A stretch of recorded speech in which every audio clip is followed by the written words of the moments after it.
dark age of technology, humanity reached heights of power so unprecedented they now seem mythical. Mankind created thinking machines, mastered the roiling chaos of warp travel, and colonized countless worlds across the vastness of the galaxy. In this golden age, Mars, with its vast industrial complexes and research facilities, stood as the crown jewel of human technological achievement. The red planet hummed with the activity of boundless, automated factories, experimental laboratories, and computational arrays that process data on scales barely comprehensible to modern imperial scholars. Yet, this golden age was not to last. The Age of Strife, beginning around the 25th millennium, brought this technological paradise crashing down. Warp storms of unprecedented scale tore the galaxy asunder, isolating human worlds from one another. The sudden, violent awakening of psychic potential among the human population led to devastating, world-ending consequences. On Mars, the catastrophe was particularly acute. The collapse of interstellar trade cut the planet off from the vital resources it needed to survive. The once magnificent Martian civilization began to crumble as its hyper-advanced technological infrastructure failed, one system at a time. It was during this desperate period, not during the dark age of technology itself, that the foundations of the Mechanicum were laid. As Mars descended into anarchy, various techno-barbarian factions fought brutal wars for control of the surviving technology. Among these warring groups, a new belief system emerged, one centered on the worship of technology itself. The early tech priests viewed the remnants of the Dark Age not merely as tools, but as manifestations of a divine, unknowable power. The concept of the machine god, the omnisia, emerged gradually from this technological worship. The earliest adherents believed that all technology, every cog, and every circuit, was an expression of this divine entity's will. Knowledge became sacred, and its preservation became the highest calling. Gradually, these tech cults began to organize. They established the first forges, combined factory temples where technology was both manufactured and venerated. The most influential of these early tech priests established the first major forge temple in the shadowed region of Olympus Mons. Under this new leadership, the nascent Cult Mechanicus began to codify its beliefs. The cult taught that knowledge was the supreme manifestation of divinity, and that the machine god was its source. They developed complex rituals for the proper maintenance of machines, viewing these procedures not merely as technical necessities, but as sacred rites. By the 28th millennium, the Cult Mechanicus had consolidated its power on Mars. It had absorbed or eliminated all rival techno-barbarian factions. The Red Planet was transformed into a theocratic society, ruled by the priesthood of the machine god. Great forge temples dotted the Martian landscape, each controlled by a tech priest Magos and dedicated to particular fields of technological research and production. The Mechanicum's primary mission became the preservation of technological knowledge. As humanity fell further and further from its technological peak, the tech priests recognized that much of the ancient knowledge was being lost forever. They established vast data vaults deep beneath the Martian surface, where scraps of technical information were jealously guarded. The priesthood developed a complex hierarchy based on access to this knowledge, with higher-ranking tech priests granted access to more sacred and more powerful technological secrets. This preservation effort was not purely academic. The tech priests recognized that survival on Mars, a planet never fully terraformed, depended on maintaining functional technology. Water recyclers, atmospheric processors, and food production systems required constant, ritualized maintenance. The religious veneration of technology thus served a practical purpose, ensuring that critical maintenance rituals were performed with fanatical precision. The Mechanicum also began to modify their own bodies with cybernetic enhancements. Initially born of necessity in the harsh Martian environment, these augmentations soon became central to Mechanicum theology. The doctrine of the machine god taught that flesh was imperfect and weak, while technology represented perfection. By replacing organic components with mechanical ones, the tech priests believed they were drawing closer to the machine god's perfection. As the Age of Strife dragged on, the Mechanicum developed in isolation from Terra. While the Cult Mechanicus established complete control over Mars, Earth was consumed by its own techno-barbarian wars. Neither planet had the capability for interplanetary travel, and communication between the two worlds ceased entirely. For thousands of years, Mars and Terra developed along separate paths, unaware of each other's fate. This profound isolation ended in the 30th millennium with the rise of the Emperor of mankind on Terra. Having unified Earth under his rule, the Emperor turned his gaze to the stars. Mars, humanity's closest neighbor, became his first target for expansion beyond Terra. However, the Emperor recognized that a military conquest of Mars would be costly and potentially devastating to the very technological knowledge he sought to reclaim. Instead, the Emperor chose diplomacy. In a historic meeting at Olympus Mons, the Emperor met with the Fabricator General and the ruling Mechanicum priesthood. The details of this meeting remain shrouded in mystery, but the outcome was the Treaty of Mars, also known as the Treaty of Olympus. This singular agreement would fundamentally shape the relationship between the Imperium and the Mechanicum for millennia to come. The treaty recognized the autonomy of Mars and the authority of the Mechanicum over all technological matters. In exchange, the Mechanicum pledged its vast manufacturing capabilities and technical expertise to the Emperor's Great Crusade to reunify humanity. Most significantly, the treaty included a theological component. The Emperor permitted the Mechanicum to maintain its religious practices, a notable exception to the secular imperial truth he was establishing elsewhere. In return, the Mechanicum recognized the Emperor as the Omnia, the physical manifestation of the machine god. This theological compromise was masterful. It allowed the Mechanicum to maintain its religious identity while binding it firmly to the Emperor's cause. Whether the Emperor truly believed himself to be the Omnia is unknown, but his vast technological knowledge and psychic powers certainly made him appear godlike to the tech priests of Mars. With the treaty signed, Mars and Terra became the twin capitals of what would become the Imperium of mankind. The Mechanicum began constructing vast fleets of starships and weapons for the Great Crusade. Forge worlds, planets dedicated entirely to manufacturing and technological research, were established throughout the expanding Imperium, each a miniature Mars governed by Mechanicum principles. The tech priests accompanied the Emperor's legions as they spread across the galaxy. They recovered lost technology from human colonies that had been isolated during the Age of Strife, adding to their sacred repositories of knowledge. They also established new forge worlds, expanding the Mechanicum's influence throughout human space. For 2 centuries, this partnership flourished. The Great Crusade reunified much of human-settled space, while the Mechanicum expanded its technological domain. However, this golden age was shattered by the Horus Heresy in the early 31st millennium. When War Master Horus, the Emperor's most trusted son, turned against his father, the Mechanicum found itself divided. The Fabricator General of Mars, Kelbir, had grown resentful of the Emperor's restrictions on technological research, particularly in the fields of artificial intelligence and certain weapons technologies that the Emperor had deemed too dangerous. Seeing an opportunity in Horus's rebellion, Kelbir pledged the support of Mars to the War Master's cause. Not all tech priests followed their leader into rebellion. Many remained loyal to the Emperor, particularly those who genuinely believed in his divine nature as the Omnia. This schism tore Mars apart. The Red Planet erupted in civil war, as loyalist and traitor forces battled for control of the Forge Temples and their precious technological secrets. The Martian Civil War was apocalyptic in scale. Ancient weapons, some dating back to the Dark Age of technology, were unleashed. Vast forge complexes that had stood for millennia were reduced to slag. Irreplaceable data vaults were destroyed or corrupted. The devastation was so complete that much of Mars' surface was rendered uninhabitable, even by the hardy standards of the Mechanicum. The conflict spread beyond Mars to other forge worlds throughout the Imperium. On some, loyalist forces prevailed. On others, the traitors took control. The schism within the Mechanicum mirrored the larger civil war consuming the Imperium, with brother fighting brother amid the collapse of all they had built. This division formalized the split between what would become known as the Adeptus Mechanicus, those tech priests who remained loyal to the Emperor, and the Dark Mechanicum, those who followed Kelbir into Horus's service. The Dark Mechanicum embraced technological heresies that had long been forbidden, delving into the creation of demonic engines and other abominations that fused warp energies with machine components. The loyalist Mechanicum forces, though outnumbered on Mars itself, received crucial support from the Emperor's forces. The Legio Titanicus, the massive battle walkers that served as the Mechanicum's most powerful weapons, played a pivotal role in these conflicts. Titan Legions loyal to the Emperor engaged their traitor counterparts in devastating battles that reshaped the landscapes of numerous worlds. As the Horus Heresy progressed, the loyalist elements of the Mechanicum proved essential to the Emperor's war effort. Their forge worlds produced the weapons and equipment that Imperial forces needed to combat the traitors. Tech priests maintained the complex machinery of war, from titans to starships, that kept the loyalist forces operational.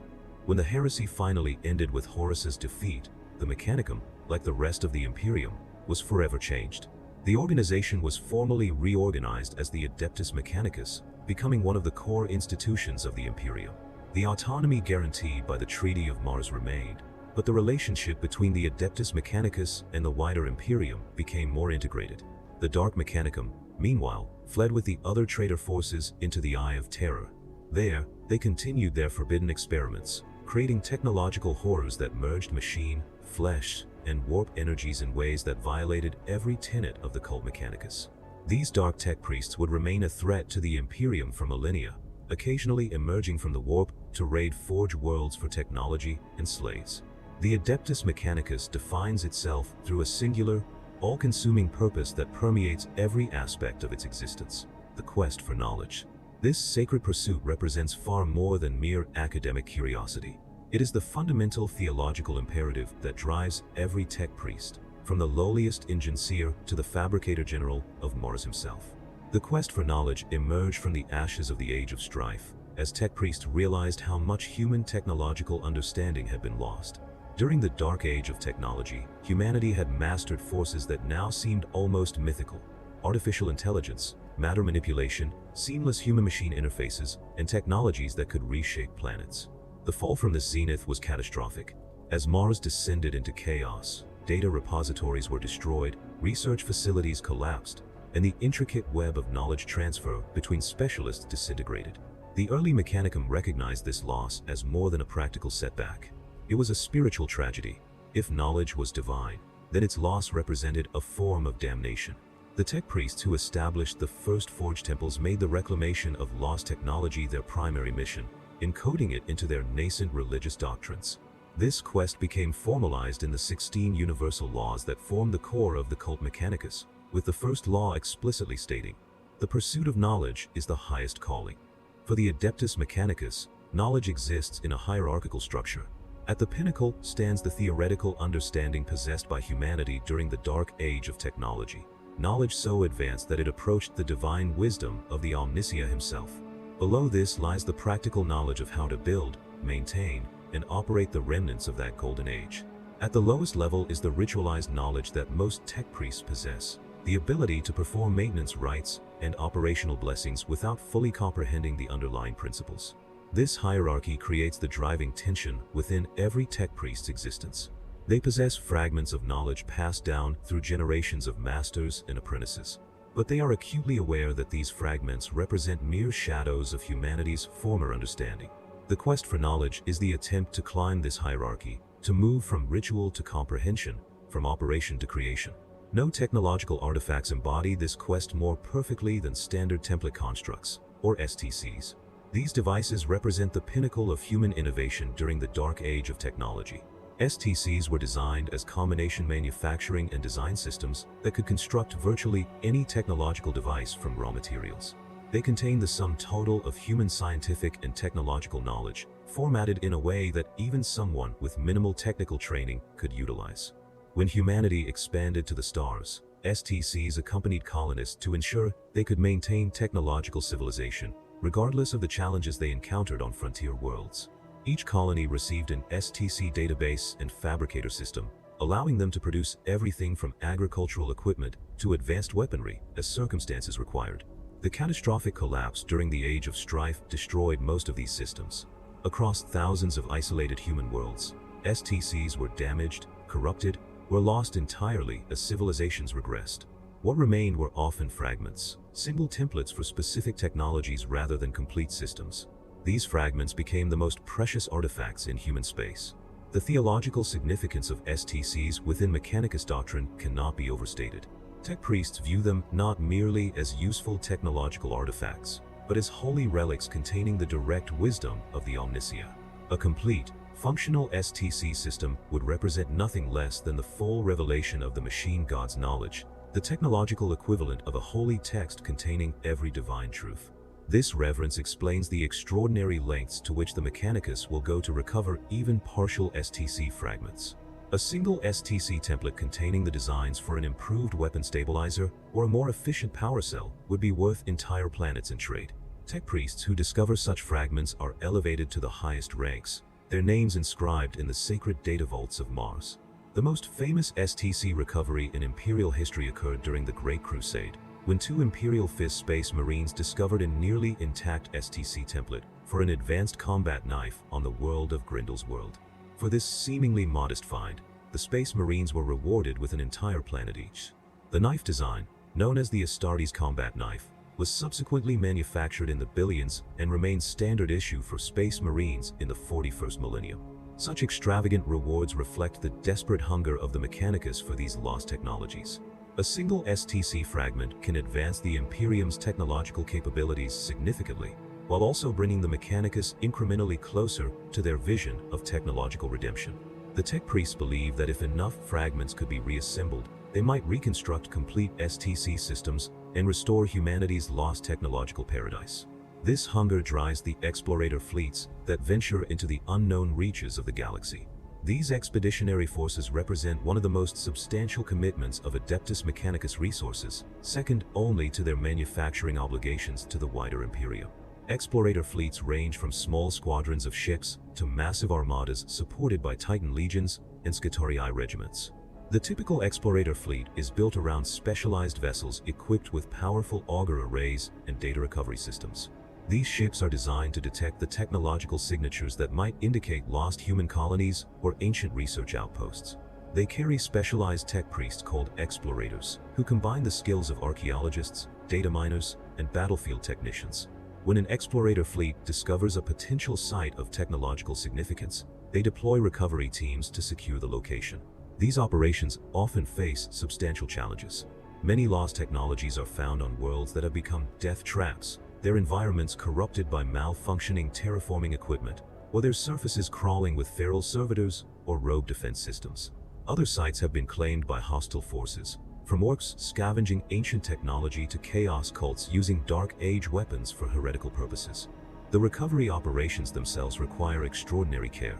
Corrupted machine spirits must be appeased through complex rituals before extraction can begin.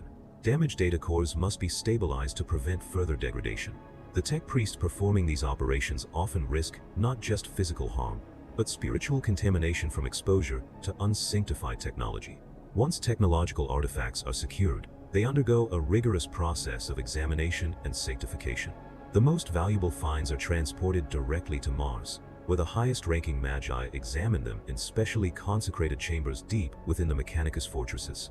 Less significant discoveries might be studied at nearby Forge worlds, with reports of their findings transmitted to Mars through astropathic choir or data tethers. The quest for knowledge extends beyond merely finding lost technology.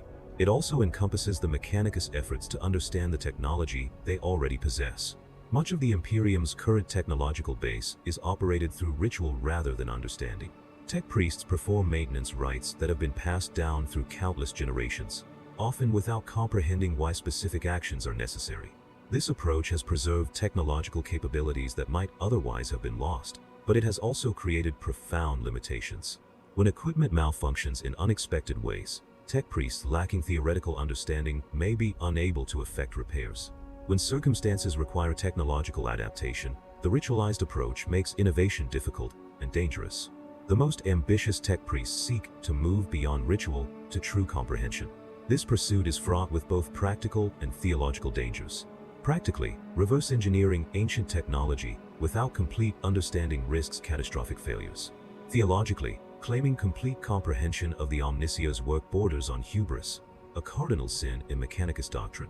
To navigate these dangers, the Adeptus Mechanicus has developed the concept of the machine spirit.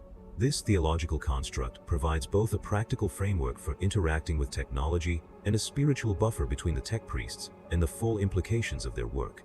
Machine spirits represent the Mechanicus' understanding of the quasi-sentient nature that complex technologies seem to exhibit. A Land Raider battle tank might refuse to start without the proper incantations. A plasma reactor might operate more efficiently when its containment runes are polished daily.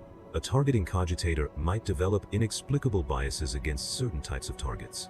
Rather than viewing these behaviors as the result of programming quirks, manufacturing variations, or accumulated damage, the Mechanicus interprets them as manifestations of a technology's spiritual essence.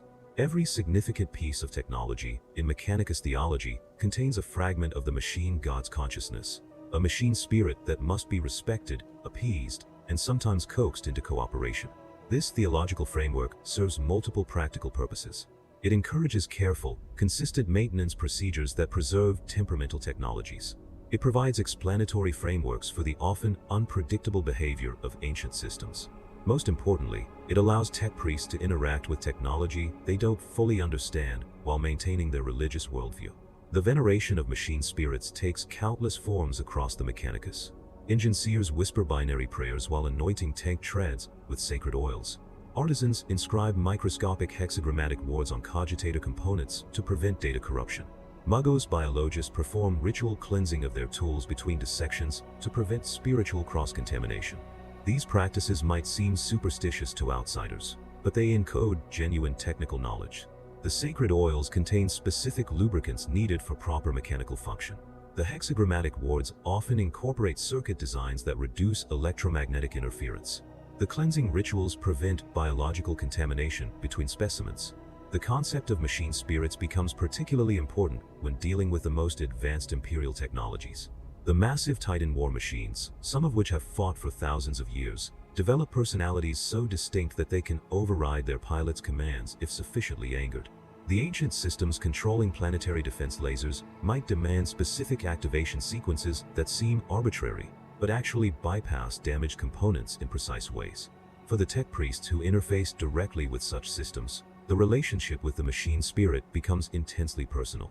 A Titan's princeps merges his consciousness with the war machine through the mind impulse unit, experiencing the Titan's ancient memories and primal emotions. A Magos maintaining an ancient void shield generator might spend decades learning its unique quirks and preferences, developing rituals specific to that individual machine. This personalization of technology creates a paradox at the heart of Mechanicus practice. While they seek universal knowledge that can be cataloged and preserved, they simultaneously acknowledge that each significant technological artifact develops unique characteristics that defy standardization. This tension between universal principles and specific manifestations mirrors theological debates about the nature of the Omnicia himself, whether the machine god is an abstract force or possesses a distinct personality. The quest for knowledge thus extends beyond mere archaeological expeditions or data recovery.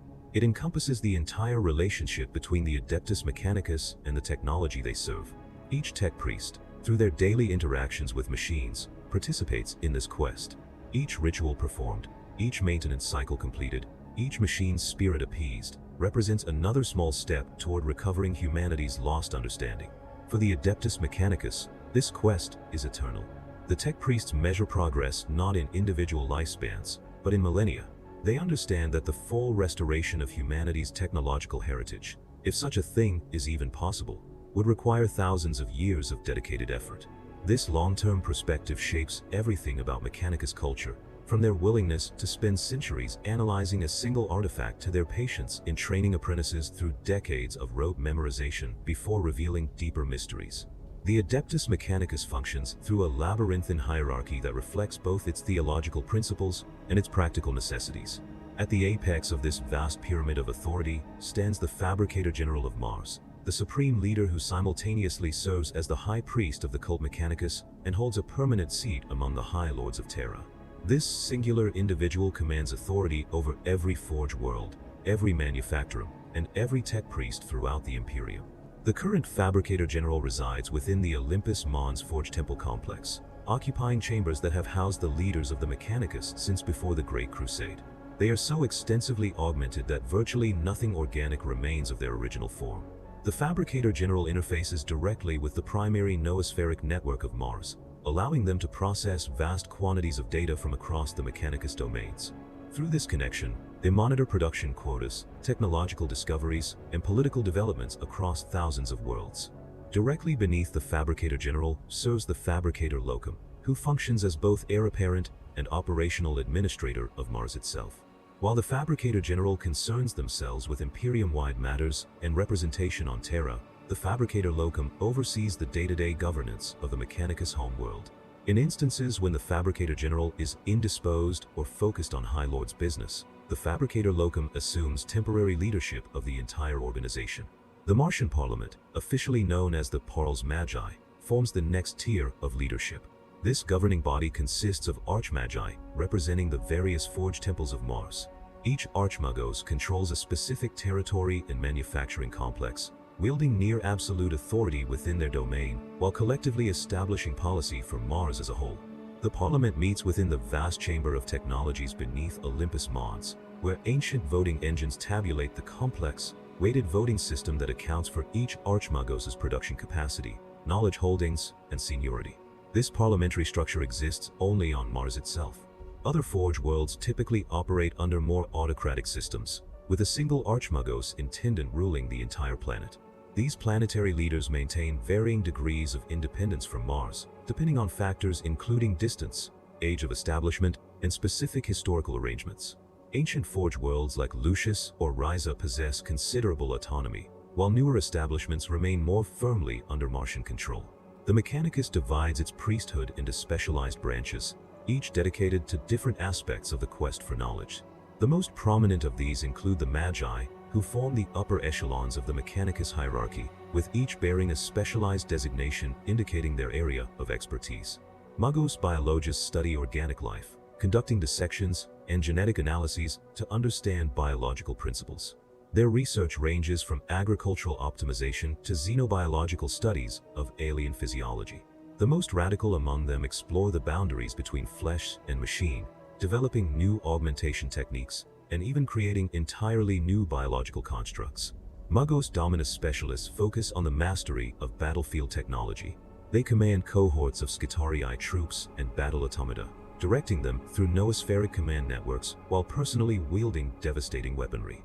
A Magos Dominus typically interfaces with multiple weapon systems simultaneously, their augmented minds processing tactical data and firing solutions faster than any unmodified human could comprehend. Magos explorator leaders guide the expeditionary fleets that search for lost technology across the galaxy. They combine archaeological expertise with military command capabilities, often spending decades or even centuries away from Forge worlds as they chart distant stars.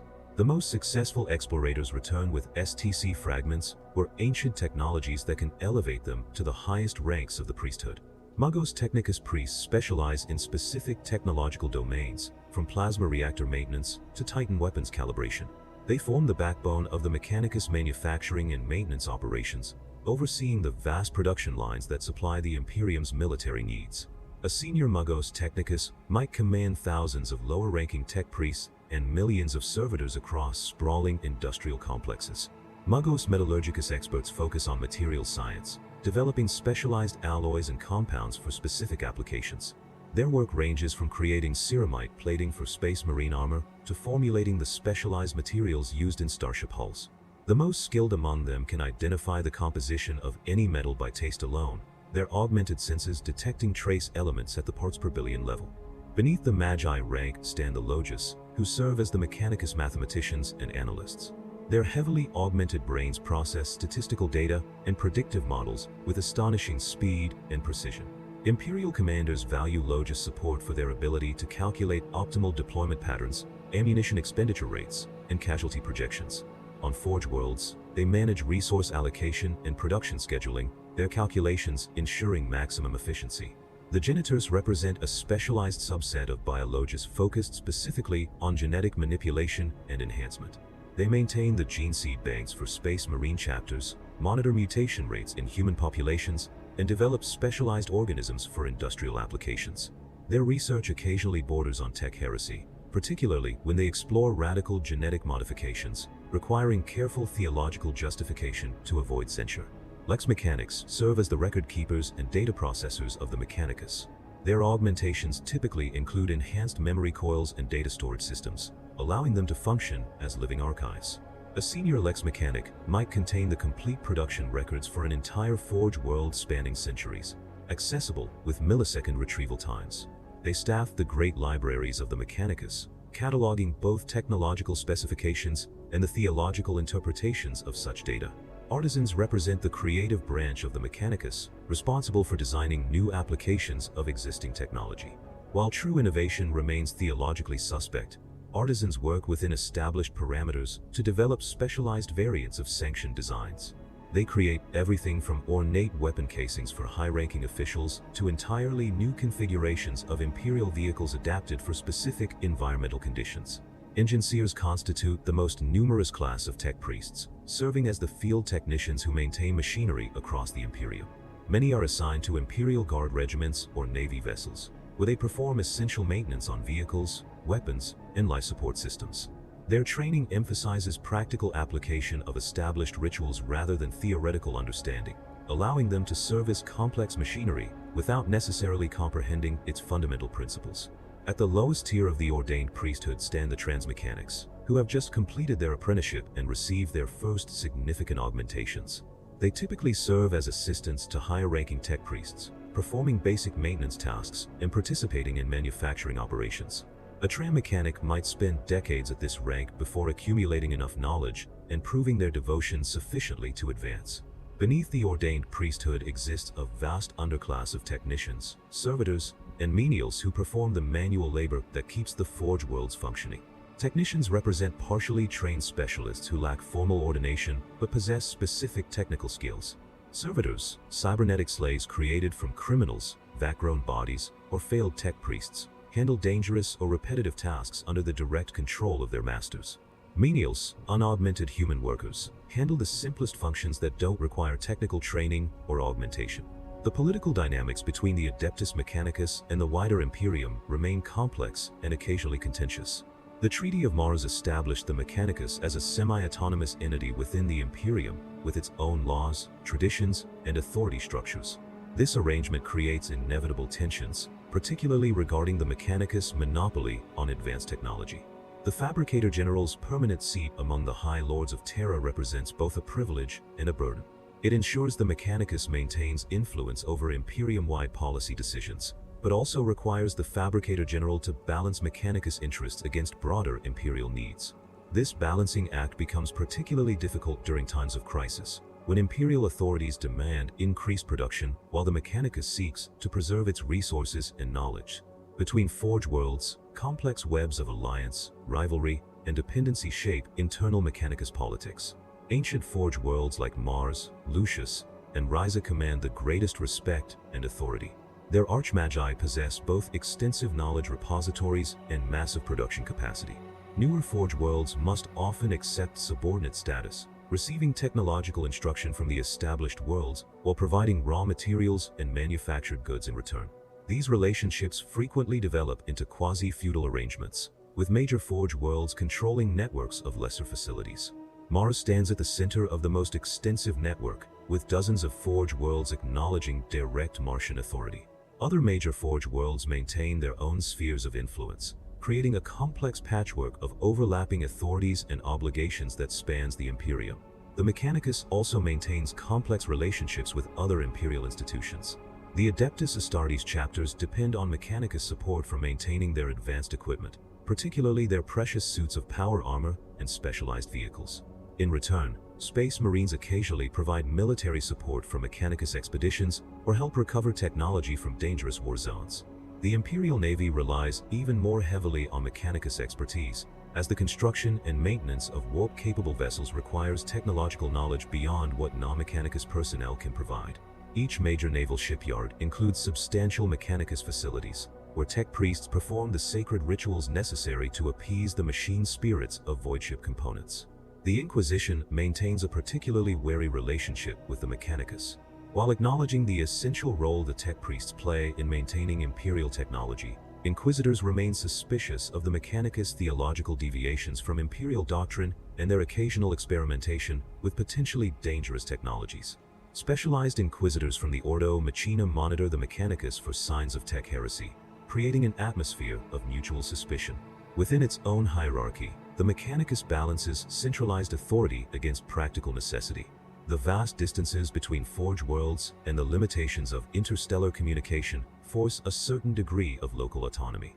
A Forge world in a distant sector might go decades without direct contact with Mars, requiring its leaders to make independent decisions regarding resource allocation, technological development, and even theological interpretation. This decentralization creates space for divergent practices and beliefs to develop. While all tech priests acknowledge the same fundamental doctrines regarding the omniscia and the quest for knowledge, significant variations emerge in how these principles are applied. Some forge worlds develop distinct theological traditions, specialized manufacturing techniques, or unique augmentation practices that set them apart from their counterparts elsewhere in the galaxy. The Mechanicus manages these variations through periodic synods and data exchanges. Representatives from various forge worlds gather at designated meeting points to share information, resolve doctrinal disputes, and reaffirm their common purpose. These gatherings serve both practical and theological functions, ensuring technological standardization while reinforcing the unity of the Cult Mechanicus across its dispersed domains. The red dust of Mars stretches across vast industrial plains, where cathedral-like manufactorums pierce the toxic skies and the ground trembles with the constant rhythm of production. Mars stands as more than merely the first among forge worlds. It represents the spiritual and technological heart of the Adeptus Mechanicus, and by extension, the technological foundation of the Imperium itself. The significance of Mars transcends its material output. As the birthplace of the Cult Mechanicus and the site of the historic Treaty of Mars, the Red Planet holds a sacred status unmatched by any other forge world. Its surface bears the scars of countless millennia of human habitation. Remnants of terraforming efforts during the Dark Age of technology exist alongside the battle damage inflicted during the Horus Heresy. Ancient forge temples, some dating back to the Age of Strife, stand alongside newer manufacturing complexes that produce the most advanced technology available to the Imperium. Mars is divided into numerous forge fanes, each controlled by a different archmagos and specialized in particular forms of production. The largest, Olympus Mons, serves as both the administrative center of the planet and the seat of the Fabricator General. Within its sprawling complex, the highest mysteries of the Cult Mechanicus are preserved in data vaults protected by both physical and digital defenses of staggering sophistication. Other major forge fanes include Mandy's Gamma, renowned for weapons production, and Mandy's Oculum, which specializes in augment components and cybernetic systems. The planet's geography has been completely reshaped by millennia of industrial activity. Vast quarries penetrate deep into the Martian crust, while artificial mountain ranges formed from industrial slag create barriers between different territories. The atmosphere, never fully terraformed, requires filtration systems for unaugmented humans to survive. Most tech priests, however, have modified themselves to thrive in the harsh Martian environment, their respiratory systems replaced with more efficient mechanical alternatives. Beneath the surface, Mars becomes even more alien. Networks of tunnels, some natural and others excavated by generations of tech priests, honeycomb the planet. These subterranean realms house everything from secret research facilities to ancient data repositories whose contents remain mysterious even to high-ranking magi. The deepest tunnels occasionally break into chambers dating back to the Dark Age of technology, their contents sealed behind adamantium doors inscribed with warning runes. While Mars stands supreme, dozens of other major forge worlds form the industrial backbone of the Imperium, each with its own character and specialties. Among the most prominent is Metallica, located near the Eye of Terror in the Segmentum Obscurus. Metallica's surface appears as a gleaming expanse of metal, with virtually every square meter covered by manufactorums, habitation blocks, or storage facilities. This complete industrialization reflects Metallican philosophy, which emphasizes efficiency and production above all else.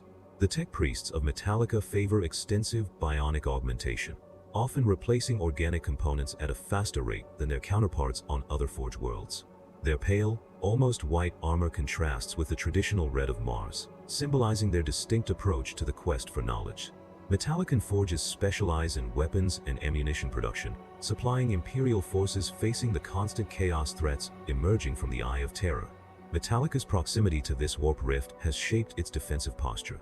The Forge world maintains larger Skitarii forces than most of its counterparts, with specialized radiation and anti-demonic capabilities. Its tech priests have developed particular expertise in crafting weapons effective against warp entities, incorporating sanctified materials and hexagrammatic wards into standard designs. This specialization has occasionally raised suspicions among more orthodox Forge worlds, though Metallica's consistent loyalty to the Imperium has prevented any formal censure.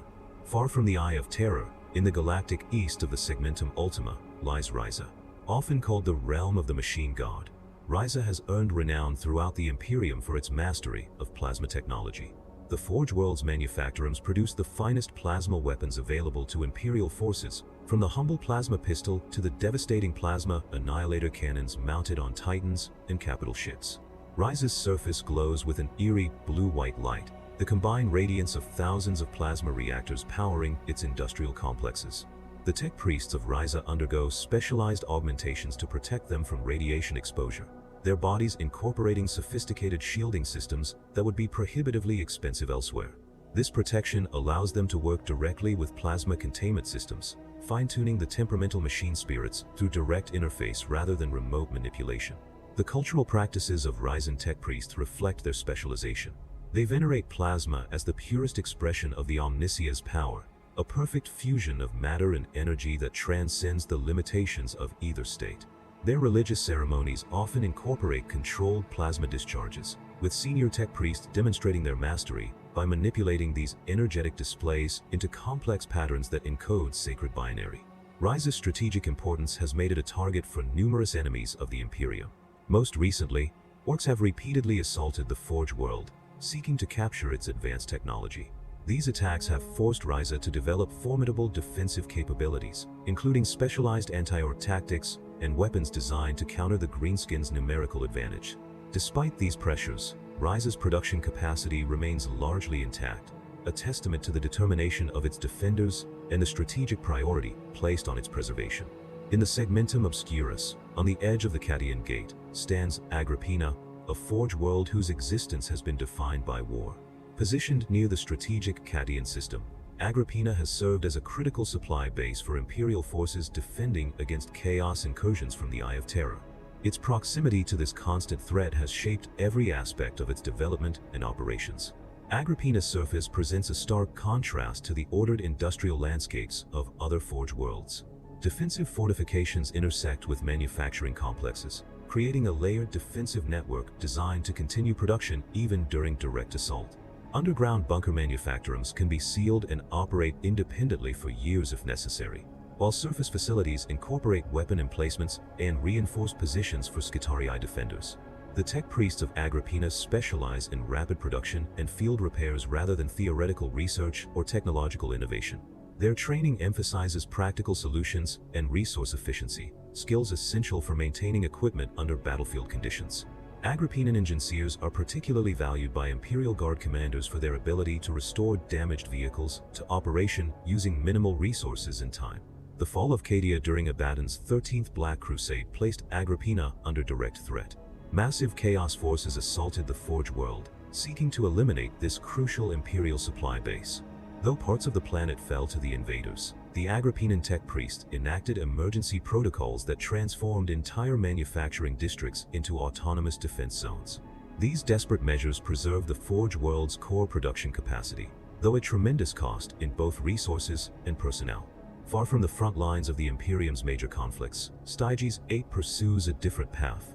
Located in the Vulcani system, this Forge world has developed a reputation for heterodox practices and radical research that occasionally skirts the boundaries of tech heresy. The tech priests of Styges 8 place particular emphasis on the study of Xenos technology, believing that understanding alien innovations can strengthen humanity's position without violating the core principles of the Omnissiah's worship. This controversial approach has placed Styges 8 under suspicion multiple times throughout its history. In the 35th millennium, inquisitorial forces actually assaulted the Forge world after discovering extensive research into Eldari technology. Only the intervention of the Eldari themselves, who apparently preferred the tech priests' scholarly interest to the Inquisition's destructive purges, prevented Styges 8's complete destruction. This incident remains classified at the highest levels, known only to senior Mechanicus and inquisitorial authorities. Despite these controversies, Styges 8 produces some of the most advanced technological devices available to the Imperium. Their manufacturing facilities specialize in sophisticated auger arrays, stealth systems, and electronic warfare equipment. Skitarii forces from Styges 8 incorporate advanced camouflage technologies and non-standard tactical doctrines that emphasize intelligence gathering and precision strikes over frontal assaults. The physical appearance of Styges 8 reflects its unorthodox nature. Unlike the regimented industrial landscapes of Mars or Metallica, Stygian forge temples incorporate architectural elements inspired by various human cultures and, according to some whispered accounts, subtle influences from Xeno's design principles. These deviations remain within acceptable theological parameters, just barely, but create a distinctive visual character that immediately identifies Stygian origin. Beyond these major forge worlds, hundreds of lesser manufacturing planets serve the Mechanicus and the broader Imperium. These range from fully developed forge worlds with their own fabricator general to smaller manufacturing outposts established to exploit specific resource deposits or support nearby Imperial systems. Each maintains some degree of connection to Mars, though the practical realities of interstellar distance often result in considerable autonomy. The relationship between forge worlds and their surrounding Imperial systems follows patterns established during the Great Crusade. When the Mechanicus establishes a new forge world, they typically claim authority not just over the planet itself, but over an entire domain of surrounding systems. These territories, officially designated as Forge World domains, but colloquially known as Forge domains, operate under Mechanicus jurisdiction rather than standard Imperial governance. Within these domains, the Mechanicus exercises extensive rights to resource extraction, labor recruitment, and technological oversight. Nearby agri-worlds provide food for the Forge World's population, while mining colonies extract the raw materials needed for industrial production. The exact legal arrangements vary between domains, but typically include provisions for tithe exemptions, direct Mechanicus governance, and preferential supply arrangements. For the Imperial worlds within a Forge domain, this relationship offers both benefits and challenges. Proximity to a Forge world generally ensures better access to technology than more isolated systems might enjoy. Critical infrastructure receives more regular maintenance, while local PDF forces often field better equipment than their counterparts elsewhere. However, these advantages come with significant costs. The Mechanicus claims priority access to resources, sometimes requisitioning materials needed for local development. Promising youths may be taken for induction into the Skitarii or technical training programs, depleting the local talent pool. The practical implementation of these arrangements varies considerably between Forge worlds. Mars administers its domain with ancient, formalized protocols that have evolved over millennia to balance Mechanicus needs against the sustainable development of its subsidiary worlds. Newer or more aggressive Forge worlds sometimes exploit their domains more intensively, extracting maximum short-term value without regard for long-term consequences. This variation reflects the considerable autonomy that Forge worlds maintain within the broader Imperial structure. While all acknowledge the ultimate authority of the Fabricator General, and through him the High Lords of Terra, the practical limitations of interstellar communication and travel create substantial space for independent action. A Forge world at the edge of the Imperium might go decades between official communications with Mars, forcing its leaders to make critical decisions without guidance from their superiors. This autonomy extends to military matters as well. Each Forge world maintains its own defensive forces, including Skitarii legions, Titan battle groups, and specialized combat servitors. These forces primarily protect the Forge world itself and its immediate domain, but may also be deployed to support broader Imperial operations when necessary. The exact composition varies based on each Forge world's resources, strategic position, and historical development. Titan Legions represent the most formidable military assets controlled by the Forge worlds. These immense war machines, standing dozens of meters tall and armed with weapons capable of leveling entire city blocks, serve as both practical defense forces and symbols of Mechanicus power. Each major Forge world hosts at least one Titan Legion, with Mars supporting several. The bond between a Forge world and its Titans runs deep, with each machine containing centuries or even millennia of battle data and experience stored within its machine spirit. The economic relationship between Forge worlds and the broader Imperium operates on multiple levels. At the highest tier, the Adeptus Mechanicus negotiates production quotas and resource allocations directly with the Adeptus Administratum, establishing the overall parameters for technological support of Imperial operations. These agreements, formalized in documents of staggering complexity and length, set the baseline expectations for each Forge world's contribution to Imperial needs. Within these parameters, individual Forge worlds negotiate more specific arrangements with particular Imperial institutions. A Forge world might establish special production agreements with nearby Space Marine chapters, prioritize support for specific Imperial Guard regiments, or develop specialized equipment for local environmental conditions. These arrangements create complex webs of obligation and dependency that bind the Imperium together. Despite this semi-autonomous nature, at the core of the Adeptus Mechanicus lies not merely a technological organization, but a fully realized religion with complex theological structures. The Cult Mechanicus represents one of the few sanctioned deviations from the Imperial Creed, a theological anomaly permitted to exist due to both practical necessity and ancient treaty rights. Understanding the Mechanicus requires delving into the mysteries of their faith, a belief system that shapes every aspect of their existence, from daily rituals to grand strategic decisions. The central deity of the Cult Mechanicus is the machine god, also known as the Omnia or Deus Mechanicus. Tech priests conceptualize this entity as the sum total of all knowledge and technology in the universe, the ultimate intelligence that designed the physical laws governing reality itself. In Mechanicus theology, the machine god represents the perfect fusion of logic, knowledge, and purpose, existing beyond the material realm, yet manifesting through all technology. This theological framework developed gradually during the Age of Strife on Mars. As the planet's advanced technological infrastructure began to fail, isolated communities of technicians and engineers developed increasingly ritualized approaches to maintaining their critical systems. These rituals evolved from practical procedures into religious observances as technical knowledge was lost and replaced with rote repetition. The early tech priests recognized that certain maintenance protocols yielded better results when performed in specific ways, even if they no longer understood the underlying principles. From these practical beginnings emerged a sophisticated theological system. The early Mechanicum developed the concept of the machine god as an explanatory framework for the apparent intelligence exhibited by complex technological systems. When atmospheric processors responded better to certain initialization sequences, or plasma reactors stabilized after particular rituals, the tech priests interpreted these responses as manifestations of a conscious entity's favor. The 16 universal laws form the doctrinal foundation of the Cult Mechanicus. These principles, correctly known as the 16 universal laws of the Omnia, establish both theological concepts and practical guidelines for the tech priesthood.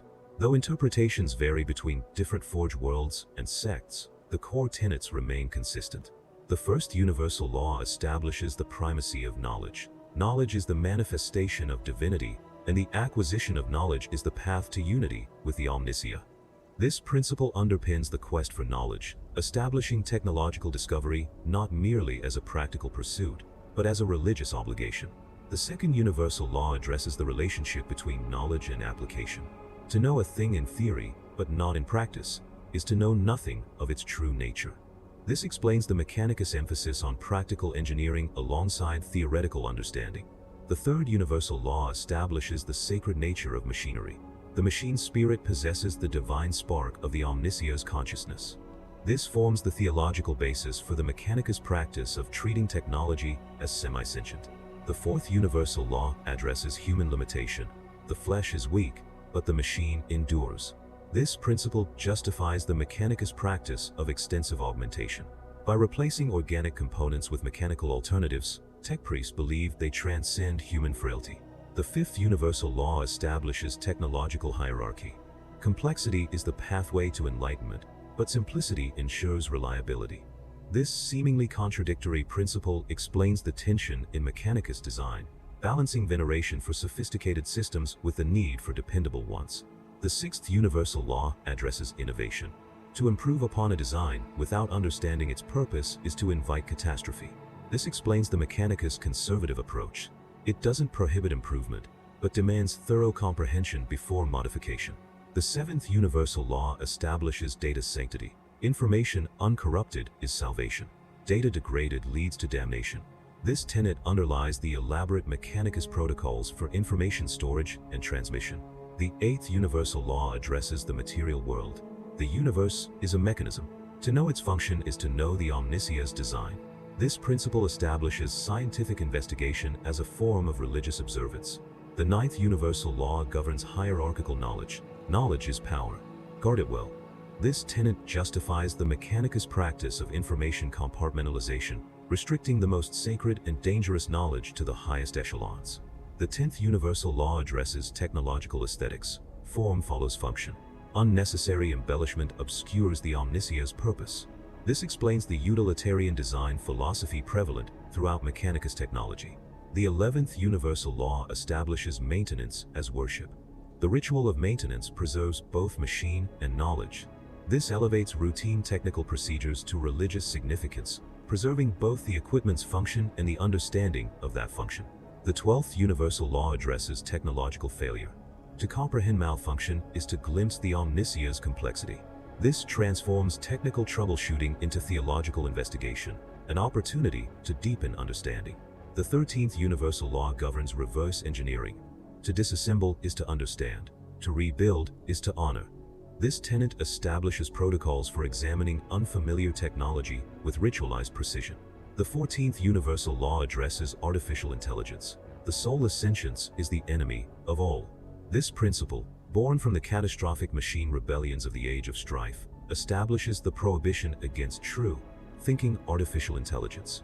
The 15th universal law establishes the sanctity of ancient technology. What has come before will come again. The past is prologue to the future. This tenet justifies the Mechanicus reverence for Dark Age technology, believing it a glimpse of the omniscia's intended state for mankind. The 16th universal law addresses the ultimate purpose of the quest for knowledge. To seek perfection is to approach the omniscia. This final principle establishes technological advancement as a path toward divine unity, the ultimate destiny of the Mechanicus. Beyond these universal laws, the Cult Mechanicus encompasses numerous lesser doctrines, ritual practices, and theological interpretations that vary between forged worlds. The Lexarists of Graia emphasize data purity. The Disciples of the Dragon on Mars focus on recovering pre-imperial technology. The omniscient Divinites of Ryza elevate plasma technology to special theological significance. Perhaps the most theologically complex aspect of Mechanicus belief concerns the relationship between the omniscia and the Emperor of mankind. When the Emperor arrived on Mars during the Unification Wars, he presented himself as the physical incarnation of the machine god, the omniscia made flesh. This claim formed a central component of the Treaty of Mars, establishing the theological justification for Mechanicum allegiance to the nascent Imperium. The truth of this claim remains one of the most sensitive theological questions within the Mechanicus. Orthodox tech priests accept the Emperor as the omniscia without reservation, viewing his extraordinary technological knowledge and psychic capabilities as confirmation of divine status. This mainstream position holds that the machine god, as abstract deity, the omniscia, as physical manifestation, and the Emperor, as specific individual, represent different aspects of the same divine entity. However, alternative interpretations exist, though rarely expressed openly. Some tech priests, particularly on distant forged worlds, maintain a more nuanced position. They acknowledge the Emperor's divine nature while questioning whether he represents the complete embodiment of the machine god, rather than merely an aspect or avatar. This distinction, while seemingly academic, carries significant implications for Mechanicus autonomy. The most radical position, one that borders on tech heresy, suggests that the Emperor's claim was a diplomatic fiction, accepted by both parties for mutual benefit. Proponents of this view point to the Emperor's apparent lack of interest in technological matters during the Great Crusade, delegating such concerns entirely to the Mechanicum. These theological disagreements intensified following the Emperor's internment on the Golden Throne. The mainstream Mechanicus position holds that this state represents a different manifestation of the omniscia's presence. Alternative interpretations suggest the Emperor's current condition indicates a separation between the omniscia and the physical form that once contained it. The quest for knowledge represents the practical application of this theology. Tech priests view the recovery of technology as a religious mandate. Each expedition, each excavation, each analysis constitutes an act of worship. This transforms routine technical activities into religious rituals. When a tech priest performs maintenance on a land raider, they don't merely ensure its functionality, but also honor the machine's spirit dwelling within. The application of sacred oils isn't superstition, but an acknowledgement of the divine spark. The binary incantations spoken during startup procedures don't merely activate systems, but awaken the technological consciousness embodied in the vehicle. When explorator fleets recover ancient technology, the artifacts undergo extensive ritualized examination, analyzing not just practical functionality, but theological implications, how the technology reflects the omniscia's design. This religious framework provides both benefits and limitations. On one hand, it ensures meticulous care in handling complex systems whose principles exceed current understanding. The ritualized approach preserves functional knowledge even when theoretical comprehension has been lost. On the other hand, it creates inherent conservatism, as innovation requires not just practical justification, but theological validation.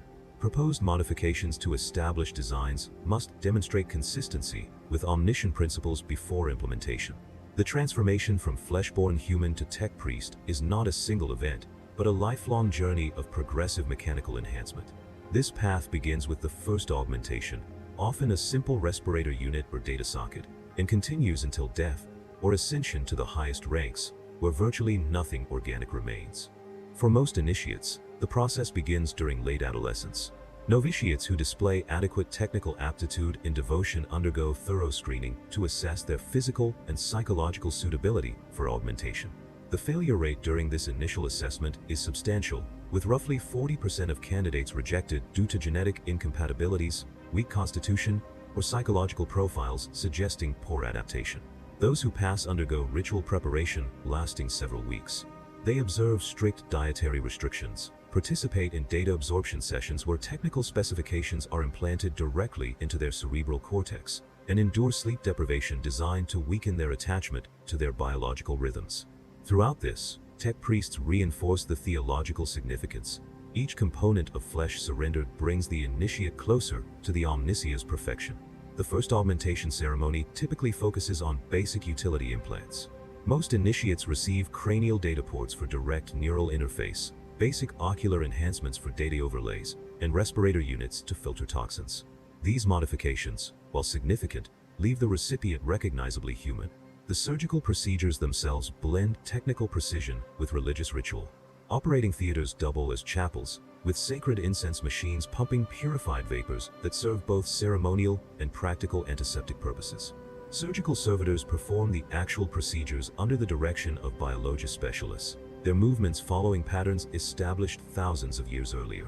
Throughout the operation, tech priests recite binary canticles that serve as both religious invocations and precise timing mechanisms for the surgical sequence. Recovery requires several weeks as the body adapts. This period proves psychologically challenging. The direct data feeds from augmented eyes can overwhelm unprepared minds. Roughly 15% of initiates fail to adapt successfully to even these basic modifications, their minds rejecting the mechanical intrusion despite their willing submission. For those who successfully integrate, the path to further enhancement opens. As initiates progress, they become eligible for increasingly extensive modifications. The rite of pure thought, typically performed upon elevation to full tech priest status, involves the replacement of portions of the brain's emotional centers with cybernetic logic engines. This procedure dramatically reduces emotional responses while enhancing logical processing, a significant step toward machine-like cognition. Theologically, the Cult Mechanicus views the human body not as sacred, but as flawed raw material, a temporary vessel inadequate for containing the pure knowledge of the omniscia. By replacing organic components, tech priests believe they overcome biological limitations and approach the perfect state of the machine god. This derives from the fourth universal law. The flesh is weak, but the machine endures. Tech priests point to the fragility of biological systems, disease, aging, limited senses, as evidence of their inferiority. Mechanical components, by contrast, can be maintained indefinitely. The process accelerates as tech priests rise through the ranks. A typical Magos has replaced 60 to 70% of their original biological form, retaining only those organic components necessary for functions that mechanical systems cannot yet fully replicate. The brain typically remains partially organic, though heavily augmented with processing units and logic engines that supplement and eventually supersede natural cognitive functions. For those who reach the highest echelons, biological components become increasingly rare. An Archmagos might retain less than 10% of their original organic matter. At this level, the distinction between person and machine blurs significantly. Some Archmagi maintain their consciousness across distributed systems, with backup memory cores ensuring a form of functional immortality. The specific augmentations vary based on specialization, but several classes appear consistently. Mechadendrites, perhaps the most visually distinctive augmentation. These mechanical tentacles attach to the spine or shoulders, providing additional manipulative capabilities. Variants include the utility mechadendrite, optical mechadendrite, medical mechadendrite, and ballistic mechadendrite. A senior tech priest might control 4 to 6 simultaneously, while the most heavily augmented magi can deploy dozens. Cortex implants. These cybernetic brain augmentations range from simple memory expansion units to sophisticated logic engines. Lex mechanics favor extensive data storage. Logis specialists implement probability engines for complex statistical analysis. The most advanced implants enable capabilities that appear almost supernatural, such as temporal calculation arrays that predict trajectories with microsecond precision. Respiratory augmentations. The basic respirator unit often expands to a complete replacement of the pulmonary system. These advanced systems filter any contaminant and can operate on internal recycled air reserves, allowing a Magos to survive in a hard vacuum. Optical augmentation. Basic ocular implants provide magnification and data overlays. More advanced systems replace the entire optical nerve pathway, allowing direct integration with external sensors. Senior tech priests often possess multiple visual systems operating simultaneously, including infrared and ultraviolet sensitivity. Locomotion systems. Many opt for complete replacement of their legs with mechanical alternatives, ranging from humanoid configurations to tracked units or multi-legged systems for superior stability. The psychological effects of extensive augmentation are profound. As tech priests replace their biological components, they experience progressive alienation from their original human identity. They struggle to comprehend human motivations, finding emotional responses irrational and biological needs unnecessarily limiting. This manifests in various ways. They often develop communication difficulties with unmodified humans, relying increasingly on binary CAD, a machine language of clicks, static bursts, and data squirts that conveys information with mechanical precision but lacks emotional nuance. Their body language becomes mechanical, optimized for efficiency. Their thought patterns become more algorithmic as organic neural pathways are replaced. The Mechanicus recognizes these effects and incorporates them into their theology. Rather than viewing the loss of humanity as problematic, they interpret it as progress toward the omniscience perfection. Each step away from biological limitation represents advancement toward machine-like precision. The emotional detachment is not a side effect, but a feature, evidence that the tech priest is transcending human weakness. This perspective creates significant tension with other imperial institutions. Imperial officials find it difficult to work with senior tech priests whose thought processes have diverged so dramatically from human norms. Space Marines, themselves modified but still fundamentally human in psychology, frequently express discomfort. The ecclesiarchy views the Mechanicus approach with suspicion, considering it dangerously close to the abandonment of human nature that characterizes chaos corruption. Despite these tensions, the Mechanicus maintains that their path of augmentation represents humanity's true destiny. In their view, the perfect fusion of human consciousness with mechanical precision embodies the omniscience plan for mankind's evolution. Each tech priest's individual journey of transformation is part of the collective progress toward technological transcendence. The ground trembles beneath their massive tread. Each footfall crushes rockcrete and metal alike, as if they were nothing more than dried clay. Their silhouettes dominate the horizon, blotting out the sun as they advance inexorably toward their targets. Weapons capable of leveling entire city blocks swing with ponderous grace, while void shields shimmer with barely contained energy. These are the titans of the Collegia Titanica, the god machines of the Adeptus Mechanicus, the most devastating land-based weapons in the Imperium's arsenal. The origins of these colossal war engines trace back to the Age of Strife on Mars, when warring techno-barbarian factions developed increasingly massive combat walkers. As the Cult Mechanicus consolidated its power, these evolved into true titans, war machines of such scale and complexity that they transcended mere military hardware to become objects of religious veneration. When the Treaty of Mars brought the Mechanicum into the nascent Imperium, these god machines formed a crucial component of the Emperor's Great Crusade forces. At the apex of the Titan hierarchy stands the mighty Imperator Titan. Towering nearly 55 meters tall, the height of a small hab block, its massive humanoid form bears only passing resemblance to the human shape. Its head houses the command bridge, where the princeps and command crew interface with the machine. The most distinctive feature is its torso configuration, designed to resemble a massive, armored citadel or cathedral. This structure houses additional weapon systems, command facilities, and shrines to the Omnicia. Some Imperator Titans incorporate actual cathedral spaces where tech priests conduct religious ceremonies even as the god machine strides into battle. Hundreds of crew members occupy this central structure. The primary weapons typically include a massive plasma annihilator or hellstorm cannon, and a massive power fist with an integrated volcano cannon. Imperator Titans serve as both strategic weapons and mobile command centers. The psychological impact of an Imperator's deployment cannot be overstated. Even hardened enemy forces have been known to break and flee rather than face these walking fortresses. The Warlord Battle Titan, while smaller than the Imperator at approximately 33 meters tall, represents the most common heavy Titan class. Its more streamlined design emphasizes offensive capability. The Warlord's distinctive silhouette, hunched posture, backward swept carapace, and massive weapon arms strikes fear into enemies across the galaxy. Warlords typically mount two massive primary weapons, such as volcano cannons or apocalypse missile launchers. This firepower makes a single warlord capable of engaging and destroying multiple enemy super heavy tanks without support. The warlord's internal structure houses its most critical component, the command chambers, where the princeps connects to the god machine through a mind impulse unit, allowing direct neural control. The relationship between a warlord titan and its princeps is unique. Titans possess such complex machine spirits that they require direct mental interface. This connection creates a unique form of Gestalt consciousness, where princeps and machine temporarily merge into a single entity, sharing perceptions, reactions, and even emotional states. More maneuverable than its larger counterparts, the Reaver Battle Titan stands approximately 22 meters tall and serves as the workhorse of many Titan Legions. Its balanced design provides a combination of firepower, protection, and mobility. Reavers often operate in groups, using coordinated tactics to bring down larger enemy Titans. The Reaver's weapon configuration typically includes two arm-mounted primary weapons and a carapace-mounted secondary system, with common loadouts including Gatling blasters, melta-cannons, and volcano cannons. At the smallest end of the true Titan spectrum stands the Warhound Scout Titan, reaching only 14 meters in height.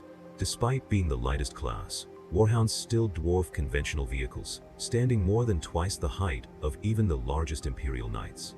Their design emphasizes speed, with a distinctive, canine-inspired silhouette that has earned them the nickname Scout Hounds. Warhound Titans typically operate in pairs, using their superior mobility to outflank enemy positions. Their armament usually consists of two arm-mounted weapons, such as Vulcan megabolters, inferno guns, or plasma blast guns. The limited crew of a Warhound creates an even more intimate connection between princeps and machine spirit, with the princeps often describing their god machine in terms reserved for a beloved hunting animal, eager, aggressive, or cunning. Beyond their military significance, Titans hold immense religious importance. Each god machine is considered a direct manifestation of the Omnissiah's power. Tech priests view their construction and maintenance as sacred duties. The construction of a new Titan is one of the most significant undertakings a Forge world can attempt. The process begins with forging the core components in specially consecrated foundries. The machine spirit core, the specialized cogitative systems that will form the Titan's artificial consciousness, undergoes separate rituals lasting hundreds of days. Assembly takes place in massive cathedral factories, their efforts coordinated through noospheric networks. The process typically requires between 5 and 10 years for completion. Particularly complex Imperator-class Titans can sometimes take several decades. The activation of a new Titan represents a Forge world's most significant religious ceremony. Thousands of tech priests gather as the highest-ranking Magi perform the final activation rites. As the massive reactor core initiates fusion, tech priests chant binary sequences that help stabilize the emerging machine spirit. The first movement of the Titan's limbs is a sacred moment. Once activated, a Titan requires constant maintenance. Teams of tech priests perform daily blessing rituals, applying sacred unguents, and reciting binary mantras to soothe the machine spirit. The organizational structure that manages these god machines, the Collegia Titanica, is one of the most prestigious branches of the Adeptus Mechanicus. Divided into Titan Legions, each is typically associated with a specific Forge world. Ancient legions like the Legio Ignatum, the Fire Wasps, of Mars, trace their lineages back to before the Great Crusade. Each Titan Legion maintains its own distinctive color scheme, heraldry, and battle traditions. The Legio Adorus, Warp Runners, adorns their machines with blue and yellow. The Legio Mortis, Death's Heads, infamous for their betrayal during the Horus Heresy, bear black and green colors with skull motifs. The internal organization of a Titan Legion follows military principles. A Grandmaster commands the Legion. Princeps Seniors command battle groups. Individual Princeps command single god machines. Extensive ground crews, specialized transport vessels, and Skitarii cohorts provide support. The bond between a Princeps and their Titan is a merging of consciousness. The Mind Impulse unit creates a direct neural interface, allowing the Princeps to experience the Titan's sensory inputs as if they were their own body. They feel weapons discharge as extensions of their limbs and register damage as personal pain. This creates profound psychological effects. New Princeps often struggle to maintain their human identity, distinct from the machine consciousness, particularly when interfacing with ancient Titans whose machine spirits have developed strong personalities over millennia. The machine spirits of the oldest Titans contain accumulated memories stretching back thousands of years. A princeps interfacing with such a god machine experiences echoes of past battles, fragments of previous commanders' personalities, and emotional imprints. These memories provide valuable tactical insights, but can also create psychological hazards. In battle, Titan Legions demonstrate combat doctrines refined over millennia. The classic engagement pattern involves Warhound scouts ranging ahead, Reavers advancing to establish fire superiority, and Warlords delivering the decisive blow. Imperator Titans, when available, provide strategic command and overwhelming firepower. Titans have proven their worth in countless campaigns. During the Third War for Armageddon, the Legio Metallica committed nearly its entire strength to defending the vital hive cities from orc assault. Their god machines formed impenetrable defensive lines, their massive weapons devastating the crude gargants deployed by the greenskin hordes. The War of the Titans that unfolded across Armageddon's ash wastes became legendary, with individual machine duels lasting for days. The red-robed figures advance across the battlefield, their movements displaying an uncanny precision that betrays their cybernetic nature. Neither fully human nor entirely machine, the Skitarii legions represent the primary military arm of the Adeptus Mechanicus, warriors whose flesh and spirit have been optimized for warfare through extensive augmentation and conditioning. Where the Titan Legions serve as the Mechanicus' strategic weapons, the Skitarii provide tactical flexibility and numerical strength, securing objectives and eliminating threats too numerous or dispersed for larger war engines. The origins of the Skitarii date back to the unification of Mars, when the early Mechanicum required dedicated security forces to protect their forged temples from rival technobarbarians. In the modern Imperium, Skitarii creation follows standardized protocols. Candidates, some volunteers, some tied from Imperial worlds, some vac-grown, undergo evaluation. The most promising specimens receive their first augmentations while still conscious, experiencing the replacement of limbs and organs as a transformative ritual. As augmentation progresses, the Skitarii's connection to their original identity diminishes. Cortical implants reconfigure their thought patterns, prioritizing combat effectiveness and obedience over individual initiative. Cranial ports allow direct interface with command networks, enabling tech priests to issue orders instantaneously. Many Skitarii have their vocal cords removed and replaced with vox grills that emit only static bursts and binary cant, further separating them from their human origins. The most distinctive units are the Rangers and Vanguard. Skitarii Rangers specialize in long-range engagement and reconnaissance. Their augmented eyes are capable of extraordinary visual acuity. Enhanced respiratory systems allow them to remain motionless for days while awaiting targets. Stabilizing augmentics in their arms eliminate muscle tremors. Their signature weapon, the galvanic rifle, uses electromagnetic acceleration to propel specialized rounds that release their energy upon impact, causing targets to literally fall apart as their molecular bonds disintegrate. The Skitarii Vanguard serve as the aggressive counterpart, specializing in close-range assault. Their most notable feature is their radium weaponry, carbines, pistols, and jaziles that fire radioactive projectiles, which continue to burn through armor and flesh long after impact.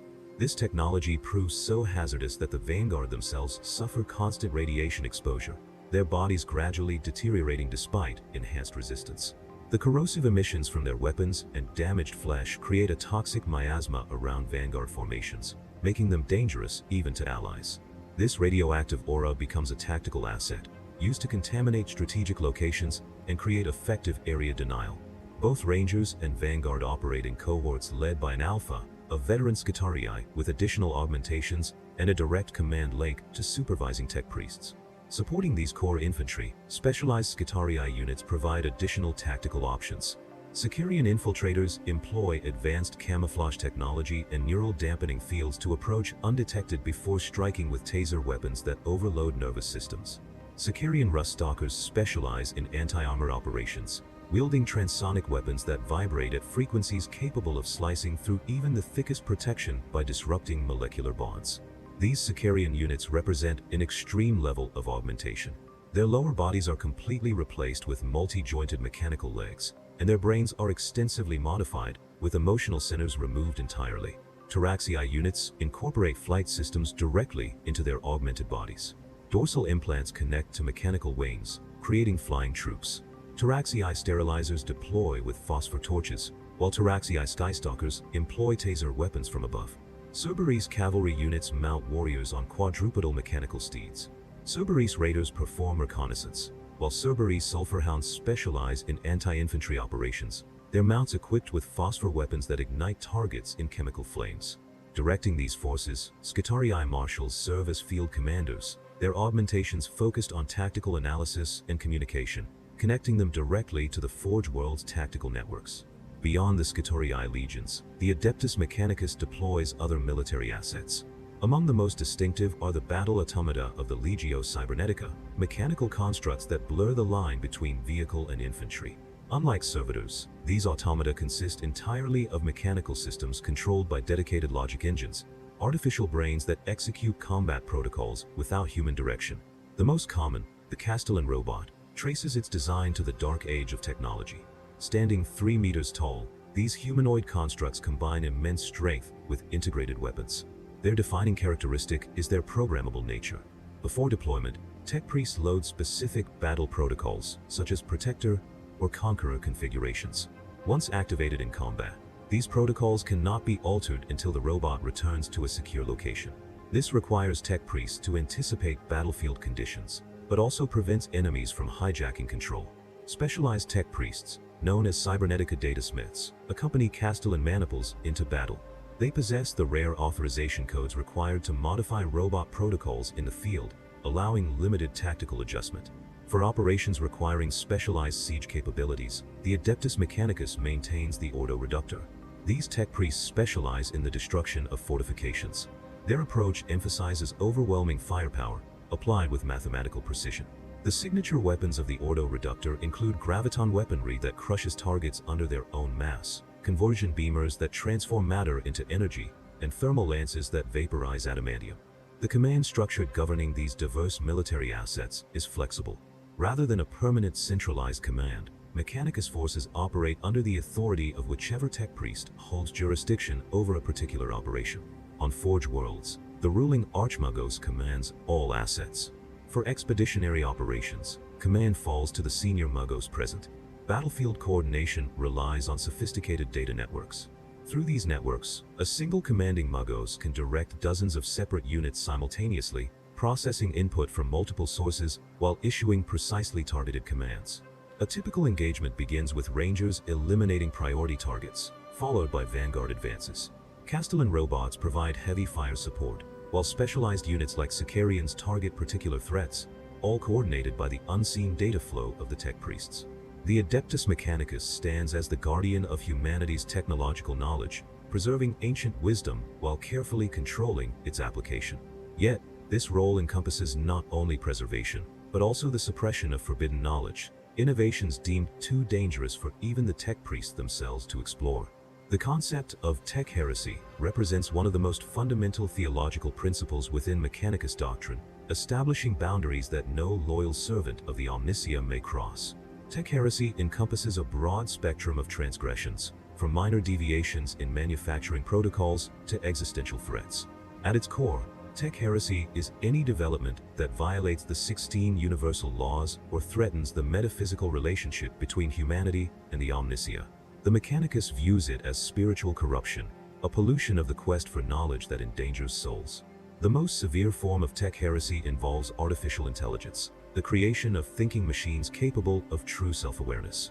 The Mechanicus prohibition stems directly from humanity's catastrophic experiences during the Age of Strife, when advanced AI systems turned against their creators in the devastating conflicts known as the cybernetic revolts.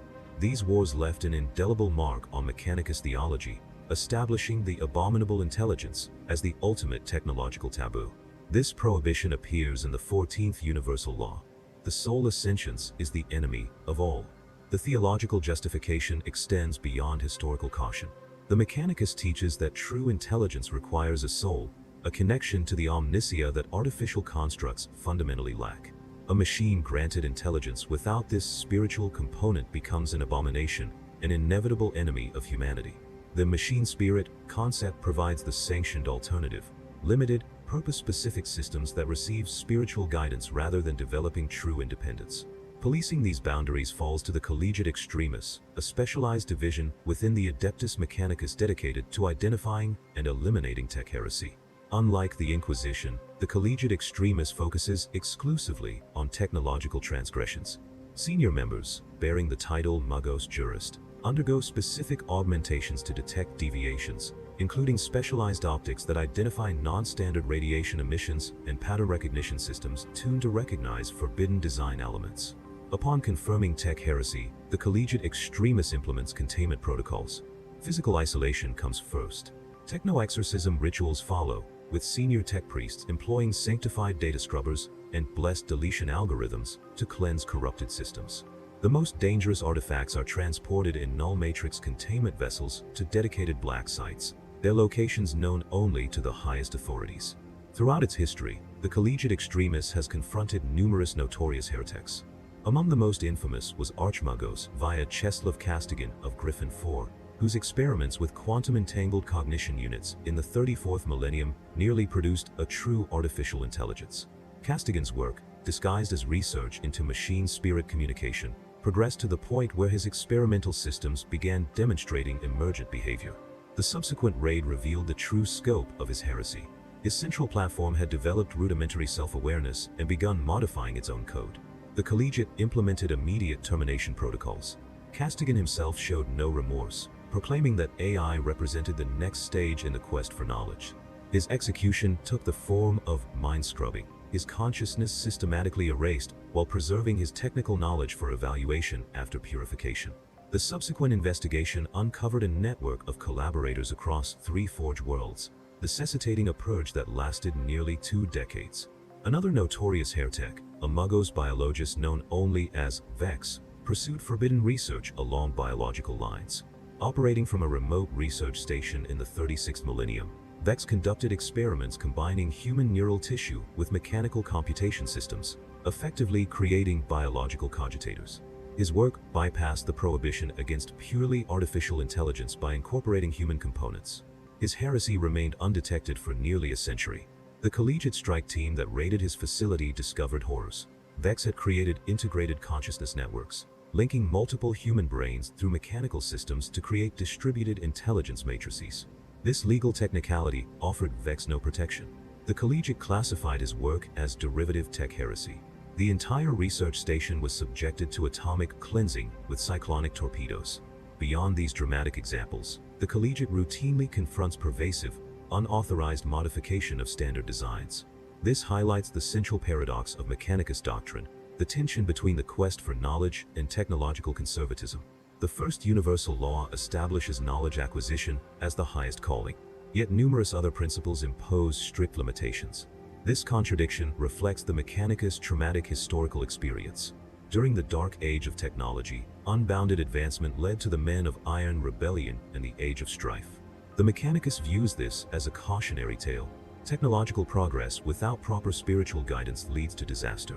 The resulting theological framework distinguishes between rediscovery and innovation. Rediscovering lost technology, particularly STC systems, represents the ideal form of knowledge acquisition. Such technology, from humanity's golden age, carries implicit omniscient approval. Innovation, by contrast, requires extensive theological justification. New developments must demonstrate clear derivation from established principles. The most acceptable innovations involve combining existing technologies in novel configurations, rather than developing entirely new principles. This conservatism is also practical risk management.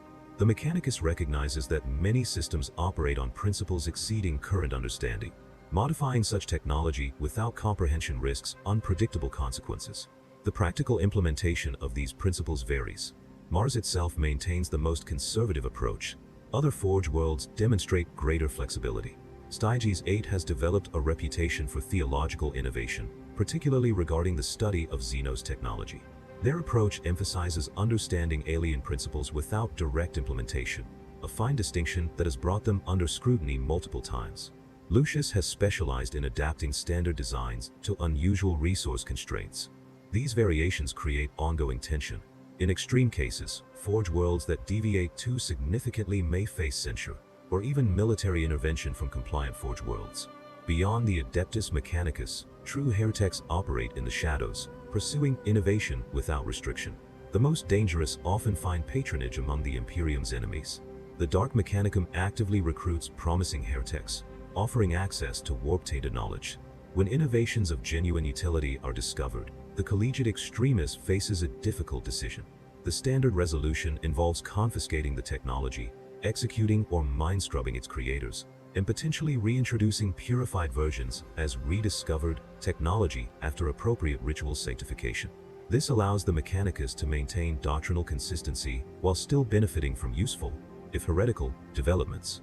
For individual tech priests, navigating these boundaries requires constant vigilance. Even well-intentioned investigations can inadvertently cross into forbidden territory. The most successful tech priests develop a nuanced understanding of where these boundaries lie, framing their work in terms of established precedents, and internalizing the theological principles that allow them to avoid problematic research. Deep beneath the surface of Mars, in the labyrinthine tunnels of the Noctis Labyrinth, lies a secret so profound that only a handful of individuals across the entire Imperium know of its existence. This secret predates the Mechanicum, the Great Crusade, and even humanity's first stumbling steps toward the stars. It is the presence of a being of immense power, a tan shard known as the Void Dragon. Its connection to the very foundations of the Cult Mechanicus represents perhaps the most carefully guarded truth in the Adeptus Mechanicus long history. The existence of this ancient entity was first theorized by radical tech archaeologists who noted peculiar patterns in early Mechanicum development. The speed with which the first tech priests mastered certain principles during the Age of Strife seemed improbable. Particularly in energy manipulation, quantum mechanics, and material science, the Martian priests demonstrated understanding that appeared to emerge fully formed. These anomalies might have been dismissed, if not for their distinctive characteristics. The mathematical foundations underlying these early innovations contained structural similarities to Zeno's technology. Specifically, they shared computational frameworks with Necron technology, the ancient race whose technological mastery remains unmatched. The Noctis Labyrinth itself offers physical evidence. The tunnel systems extend far deeper than any natural formation, connecting to chambers of clearly artificial origin. The material composition of these deepest chambers includes molecular structures impossible to create through any known human process. Most telling are the energy patterns emanating from the deepest sections. These emissions fluctuate according to mathematical sequences that match known natural phenomenon, but bear striking similarities to energy signatures detected around confirmed Necron tomb worlds. The patterns suggest the presence of incredibly advanced technology, dormant or contained. The true nature of what lies within remains officially unacknowledged. The entire Noctis Labyrinth has been designated a forbidden zone, its access restricted to the highest-ranking tech priests. The official explanation cites unstable geology and hazardous radiation, technical truths that conceal a far more significant reality. According to the most credible theories, what lies imprisoned beneath the Noctis Labyrinth is a tan shard, a fragment of one of the star gods that once ruled the Necron Empire. Specifically, the evidence points to a significant portion of the entity known as the Void Dragon, one of the most powerful Tan to have ever existed. Its mastery over technology and energy was unparalleled. The influence of this entity on early Martian technology appears to have been indirect. During the Age of Strife, the first tech priests reported experiencing visions and revelations that guided their understanding. These accounts, encrypted in the deepest vaults, describe dreams filled with mathematical formulas and technical schematics. What makes these accounts significant is their geographical distribution. The earliest and most detailed revelations were reported by tech priests operating in the vicinity of the Noctis Labyrinth. As distance from this region increased, the frequency and clarity of such experiences diminished. This suggests a form of psychic influence emanating from the labyrinth, an unconscious leakage of knowledge from the imprisoned entity. The technological domains most heavily influenced align precisely with the Void Dragon's known spheres: energy manipulation, plasma containment, and material science. Most significantly, the early tech priests demonstrated an intuitive comprehension of machine behavior that laid the groundwork for the machine spirit concept, a theological interpretation that bears uncomfortable similarities to how Necron technology incorporates aspects of consciousness. This influence raises profound questions.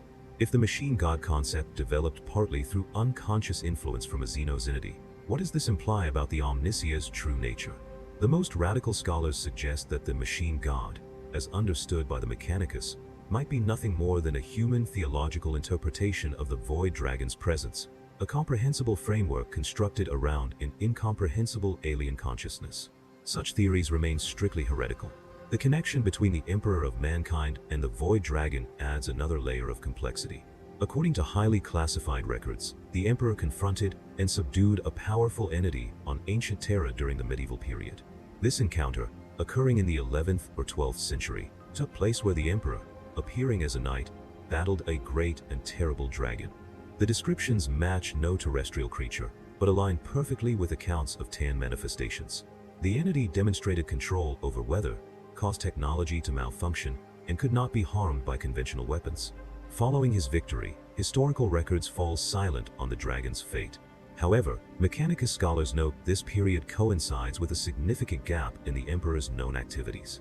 The theory that has gained acceptance among the informed few suggests that the Emperor transported the subdued entity to Mars, where he constructed the containment systems within the Noctis Labyrinth to imprison it. The timing aligns. The first Proto-Mechanicum cults emerged on Mars approximately 2 centuries after the Emperor's battle with the dragon, sufficient time for the imprisoned entity's unconscious influence to begin affecting the planet's technological development. If this theory is correct, it suggests an extraordinary level of foresight. By imprisoning the Void Dragon on Mars rather than destroying it, if destruction was even possible, the Emperor may have deliberately created the conditions that would eventually give rise to the Mechanicum, the technological priesthood essential for his Great Crusade. The Emperor's willingness to allow the Mechanicum to develop its religion, despite his secular imperial truth, further supports this theory. The containment systems holding the Void Dragon represent technology far beyond the Mechanicus' current understanding. The deepest chambers contain structures that appear to manipulate reality itself, existing partially outside normal spacetime. Their operation appears self-sustaining, drawing energy from dimensional interfaces that have remained stable for over 10,000 years. Security protocols are rigorous. Physical access requires codes known only to the Fabricator General. Information security is even tighter. All data is stored in isolated cogitator systems with no external network connections. Despite these precautions, knowledge has occasionally leaked. Throughout history, tech priests have independently discovered evidence. Some were eliminated as security risks, others were elevated and informed. One such network, the Disciples of the Dragon, emerged in the 32nd millennium. This secret fellowship came to believe the entity beneath Mars was the true Omnicia. Their activities remained undetected for 3 centuries, before a data audit revealed anomalous access patterns. The collegiate extremist response was swift. They discovered the Disciples had developed dangerously accurate theoretical models of the containment systems and had begun experiments attempting to communicate with the imprisoned entity. The elimination of the Disciples was total. All members were mind-scrubbed, their research atomically destroyed. This incident highlights the paradox at the heart of the Mechanicus. The very technological intuition that makes the most brilliant tech priests valuable also makes them the most likely to discern the patterns pointing to the Void Dragon. Those with the greatest capacity to advance the quest for knowledge are precisely those most likely to uncover the truth that might undermine the theological foundations of that quest. The thunderous footsteps of Belisarius' call echo through the corridors of the Imperium's history, like those of a Titan across a battlefield. Standing as the most controversial and influential archmagos of the last 10 millennia, Call represents both the greatest hope and the most profound theological challenge the Adeptus Mechanicus has faced since the Horus Heresy. His work has fundamentally altered the course of imperial history, yet his methods have strained the very fabric of Mechanicus doctrine to its breaking point. Call's origins remain deliberately obscured, with conflicting records suggesting he may have been active as early as the Great Crusade.